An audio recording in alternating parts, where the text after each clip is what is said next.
জীবনকে এতটাই ব্যক্তিগত রাখুন যেন ঘনিষ্ঠ দুই একজন মানুষ ছাড়া আর কেউ আপনার যাবিত জীবন সম্পর্কে জানতে না পারে। আপনার লক্ষ্য, আইডিয়া বা স্বপ্নগুলো নিজের মাঝেই সীমাবদ্ধ রাখুন। মনে রাখবেন, দাবার খেলায় কেউ কথা বলে না, সবাই শুধু চাল দেয়।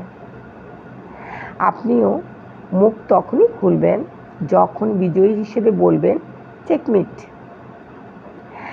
সমালোচকদের সেরা উত্তর দেওয়ার একমাত্র উপায় হলো নিজের সাফল্য আপনার পরিকল্পনা অর্জনের পথ নিয়ে কাউকে কৈফিয়ত দেওয়ার কোনো প্রয়োজন নেই, বরং নীরবে নিজেকে গড়ে তুলুন।